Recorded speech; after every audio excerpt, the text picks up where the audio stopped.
Well, we haven't done this in a while, kids, mostly because the weather's been pretty awful and my brain hasn't been working. But look, the sun is out, the sky is blue, it's almost warm. So let's take a walk and pontificate on random topics that may or may not be related to gaming. And for some reason, the topic of clerics popped up in my brain, and the various other individuals who draw their powers from divine or quasi-divine entities in our favorite fantasy type setting, and trying to understand the relationship between that divine spellcaster and the ununderstandable infinite that is God or gods or whatever passes for religion in your campaign of choice. We can see they planted a butterfly garden over here a couple days ago, so they haven't really started growing yet, so probably won't really be an effective butterfly garden until a year from now, but it's nice that they tried. So once upon a time, when trying to explain the different spellcasters' relation to the player characters, I equated it with retail management, because most of the people I worked with and gamed with understood retail management. So, and then since this topic popped into my brain again, of course my brain started making the connections. Okay, what if X equals Y, Z equals Y, X equals... So here's my thought pattern. And it's, it's mostly just tongue-in-cheek ridiculousness, but it does kind of work. So first off, at the tip of the iceberg, you've got the cleric, right? The cleric, direct relation with a divine entity. But, the cleric is pretty free on how they interpret what the divine gives them to work with. So, your relationship as a player character cleric would probably be the equivalent as if you were working for a manager who you really got along with. And you generally agreed with everything the manager said. And the manager would tell you to do something, and you'd do it. It's up to you how you did it. There was no, you have to do it this way. It was, you interpreted what the manager told you, and as long as it was within what the manager told you, everything was great. I will continue to give you your spells. You're doing what I need you to do. You're doing it, okay, your own little way and putting your own little spin on it, but you're still spreading the word. So everything's copacetic, right? And next up we have the paladin. Now the paladin is the guy who has to work for the manager who is a hard ass, right? Because if the paladin doesn't follow the dictations of their divine entity, they can lose their paladinhood, right? So this is like when you have to work for that asshole manager who tells you to do something, and if you don't do it exactly the way they told it, you do it, they give you the warning, they write you up, right? And if you get 3 write-ups, they fire you. So that's like your relationship with the paladin.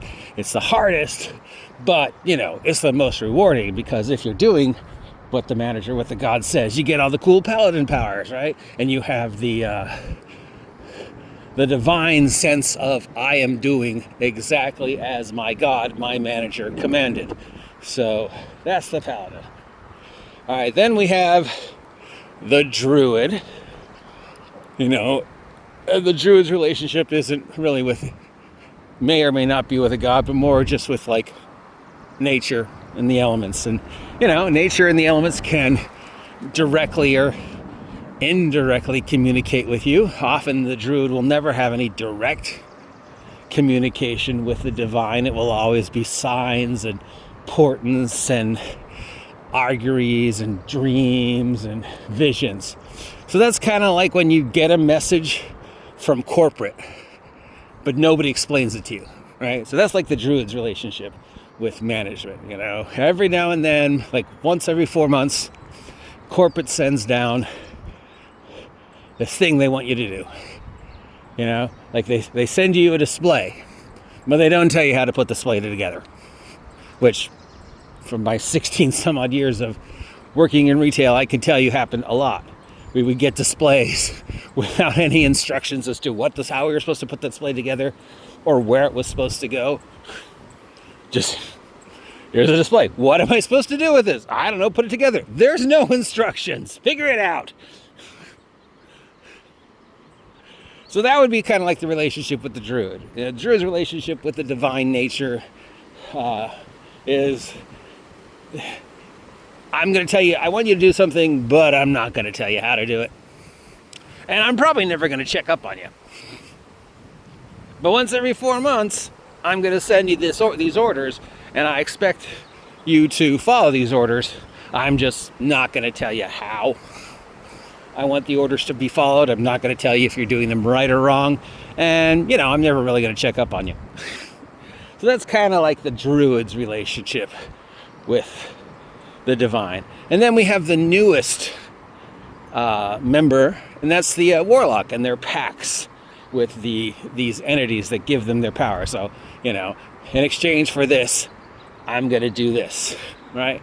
So I would think like, the warlock's relationship with their pact is equivalent to like that district manager that shows up every now and then and like tells you to do something, and then you never see that guy for like another 4 months. It's kind of similar to the druid's relationship, except the Patreon is much more like specific, but they hardly ever actually tell you to do anything. Right? So most of the time, the warlock's just doing their stuff, and in return for doing their stuff, they expect the Patreon to grant them their warlock powers, and every now and then they have to do something. And then every now and then the Patreon goes, all right, I need you to do this, this, and this, and I need it done by then, and you have to do it. But then the Patreon doesn't bother contacting you again for a month, 2 months, 3 months, 6 months. But as long as you're still doing what you're supposed to be doing for the Patreon within the confines of the pact, then corporate doesn't care because it's still getting the results. So the Patreon doesn't really check up on you other than every now and then, just shows up, tells you to do something weird, and sometimes the Patreon tells you to do makes sense. Hey, build an altar to me. That totally makes sense. Here's another butterfly garden. I have a feeling this one's going to get vandalized, though. And sometimes the Patreon will tell you to do something that doesn't make sense. I need you to cover that baby in molasses. And you just got to do it because it's, district. But then months could go by before the Patreon ever asks you to do anything again. But you're still getting your powers. You're still getting paid. So I know it's silly. But I kind of, do think that, working for a divine entity is kind of like working for a major corporation where you're just one aspect of the cogs that make the major corporation run, and that there's a guy in charge, and occasionally that guy in charge passes down orders that either directly or indirectly eventually end up in your mailbox, and you either do or do not have to do things for them. And depending upon your class and your relationship with corporate, your Patreon, your God, it is how you do them, Paladins probably have the hardest, but they also get, the best rewards if they stay true to following what it is, because it's the hard, it's one of the hardest classes. On the other hand, warlocks with their pacts and the druids kind of have it the easiest because they never really get direct orders. They're just kind of more like vague orders. And when they do direct orders, they're very much like, okay, do this, but then you'll never hear from me again for another 4 months. And they often don't make sense. Why? Why did you need me to collect 25 pieces of coal? Because what am I supposed to do then? Don't care. I just needed to prove to myself that you were doing the job I needed you to do, which is why I needed you to do that. Okay.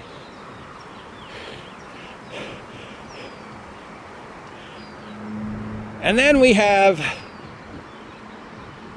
sorcerers and wizards, because sorcerers and wizards also get their powers from someplace else.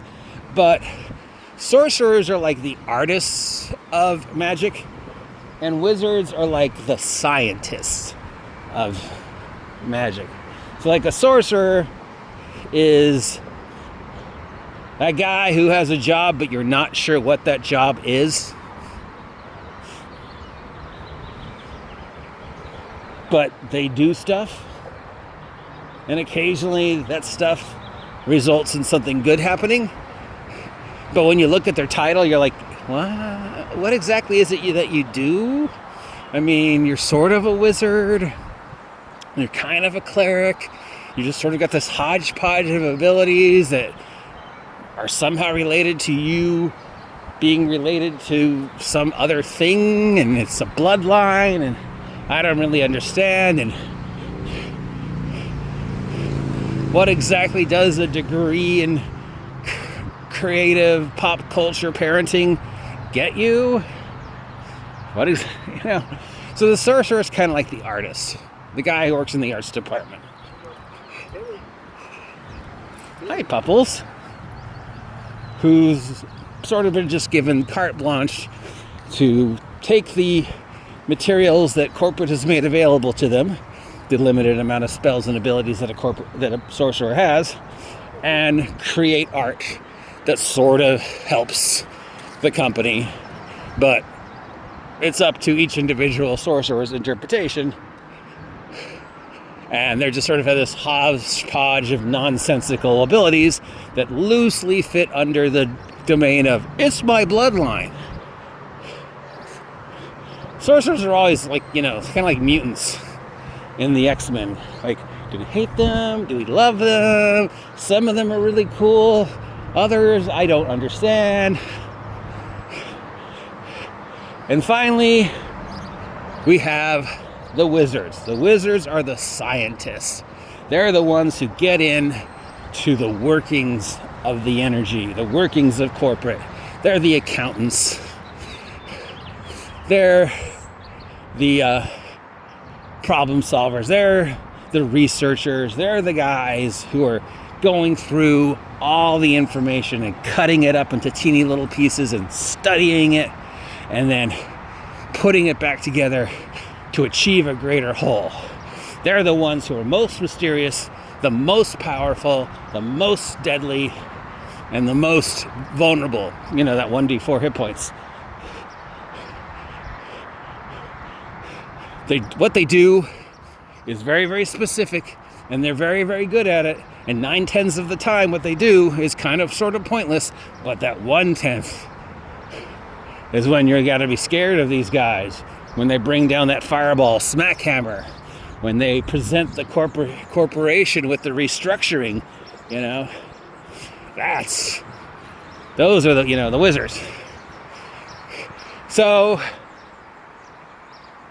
again, in thinking of player character classes, the spellcasters as in relationships to corporate retail, clerics directly work for the god, take the orders from corporate, but it's kind of up to them how they interpret the orders.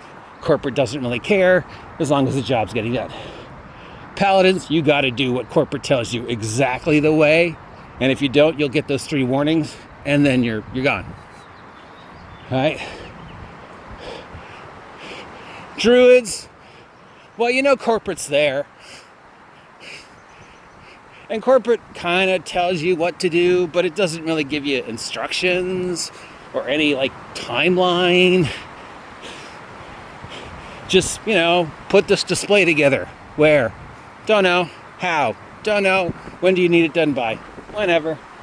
And then you got the warlocks, who are like the guys and you have the district manager who shows up once every couple of months and tells you to do something, and usually what the district manager tells you to do makes no sense, but then you don't have to deal with the guy again for another 4 months.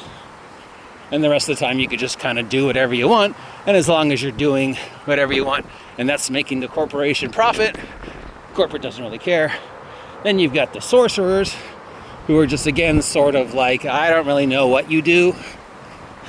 I guess you're the arts department, but you're here and you do stuff, and you're occasionally productive, and when you do something, it's kind of cool, but most of the time nobody really understands what you're doing. And then you get the wizards, and the wizard's that one guy. He's the accountant, he's payroll, he's the guy. You're like, we'll make fun of him behind his back, but we'll never make fun of him to his face, because he controls our paycheck, and he's the guy who can end us, Fireball, if we don't respect him. Now, I know a bunch of you are gonna say that's silly, that's dumb, but that's the whole point. It is kind of silly and dumb, and it's just me prowling around in the strange world that is my brain.